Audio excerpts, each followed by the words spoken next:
All right, I've been slacking. Took the weekend off and a couple other days. So I'm on letter number 14. First and foremost, I'd like to thank you and Ethan for taking the time to come and see people as myself. I got so many things from your speech today. As soon as you said you have been incarcerated, you got my full attention.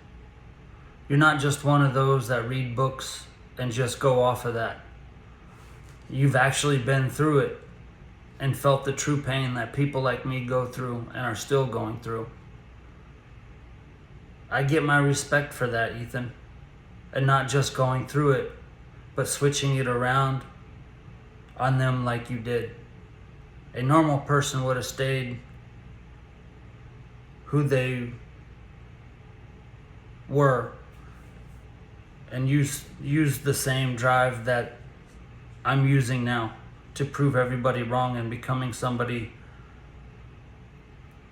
There's so many people that are either used to seeing me be looked at for one reason or another, that they expect it from me. I got so much pain inside of me for not being who I'm supposed to be, that I'm going to use it in a positive direction like you. I'm going to prove to everybody wrong. Being locked up, you know that you are constantly surrounded by negativity and just hearing negative stories. I thank you for your life story because it's been a while since I've heard a good positive one as yours, Ethan. I needed that boost to help me stay focused on my goals. Thank you, Ethan, and I keep doing what you're doing. Keep shining.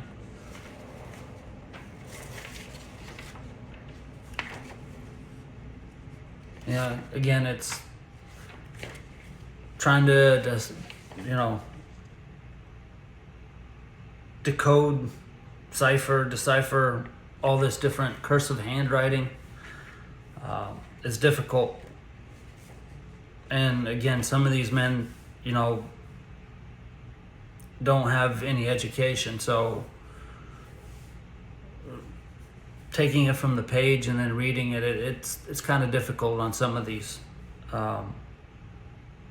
But I'm so happy that they tried. Like, this probably took him a long time to write.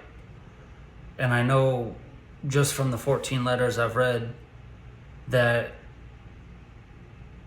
the vulnerability that these men and strength that they're showing, because nobody in prison wants to be seen as weak or looked down upon, because any weakness, any vulnerability, somebody can attack it and take advantage of it. And so for them to be able to show their vulnerability and lack of education and then take the time to put their thoughts and their words to paper, even though some of them probably haven't been to school in 20 years, it's incredible.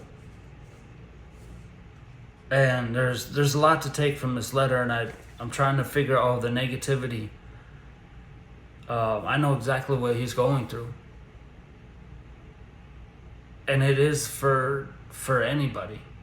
The people that you grow up with and that you spent all this time with, they're only going to see you for who you were. They're not going to see you for who you've become or what you're trying to be. That's just the reality of the situation. You see them for who they were at that time and not for who they've become. And so when you have individuals like this or somebody like myself who's trying to change, everybody back home sees me for who I was, the drunken party, asshole, basketball player who thought he was too good for his own britches. That's what everybody sees.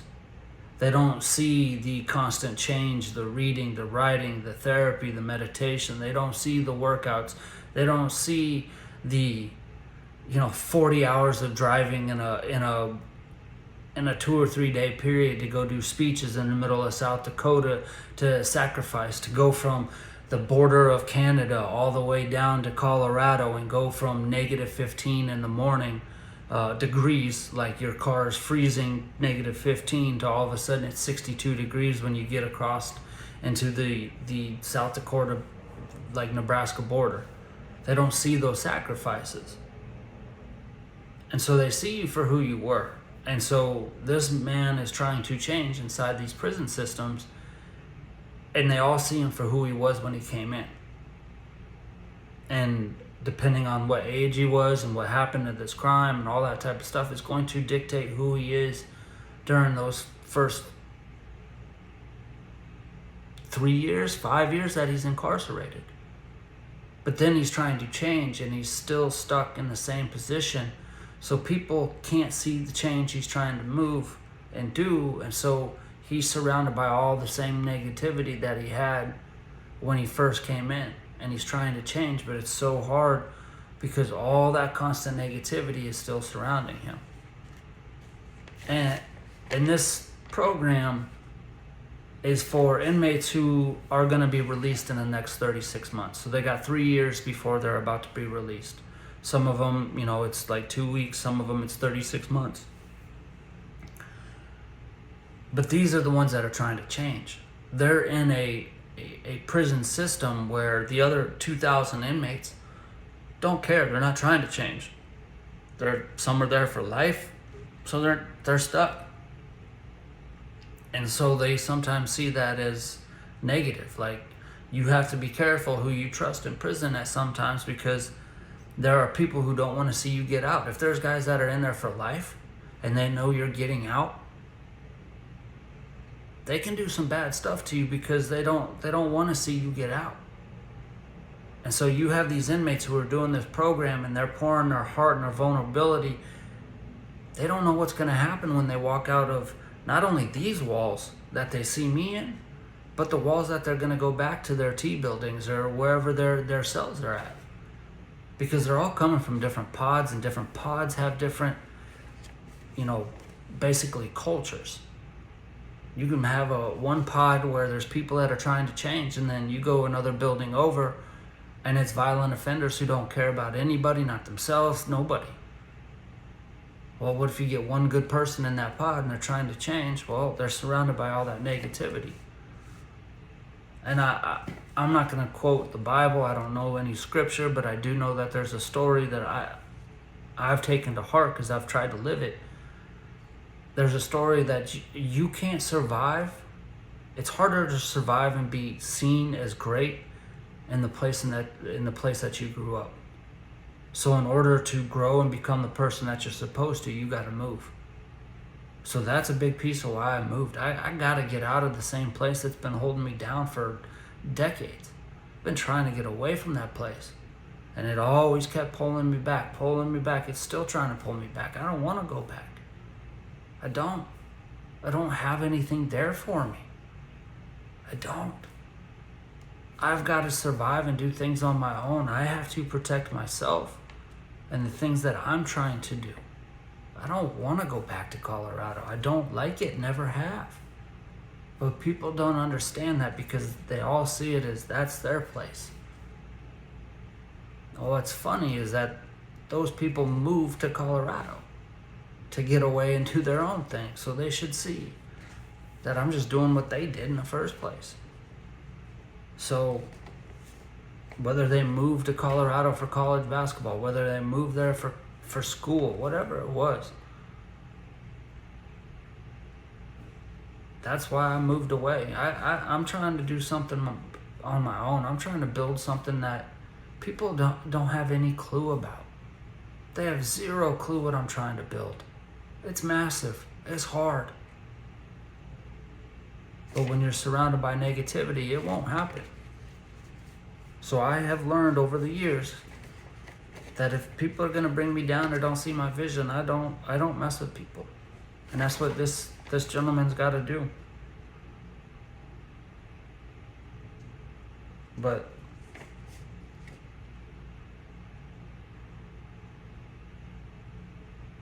again, it just comes down to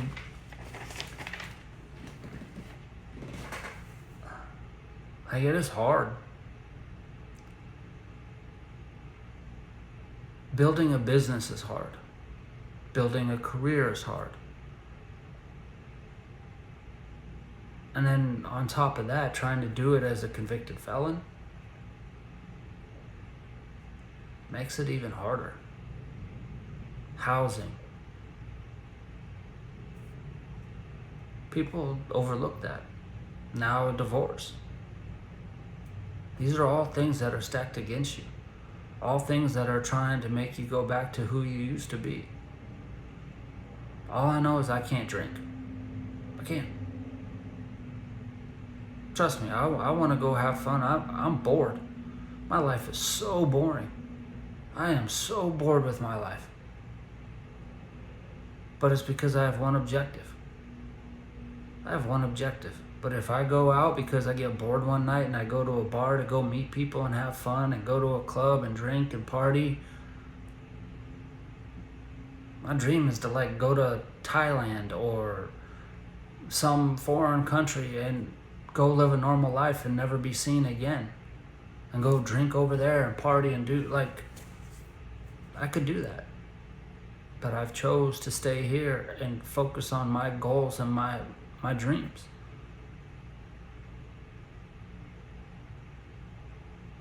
So no matter what you do, no matter who you are, you got to surround yourself with the right people. And if the right people aren't around you, you got to do it by yourself. I've learned that. 155 roommates, 39 moves in 46 years. I've had a little bit of help here and there along the way. But the reality is that's a Band-Aid. I'm dealing with a femoral artery cut. Band-Aid ain't gonna do anything except for keep me going. So you just gotta keep fighting. And I hope these men see that. And I hope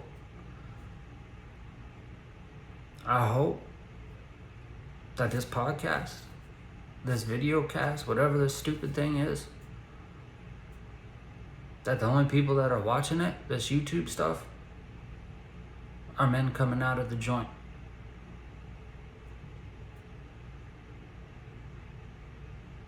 Because that's who I'm reading these letters from.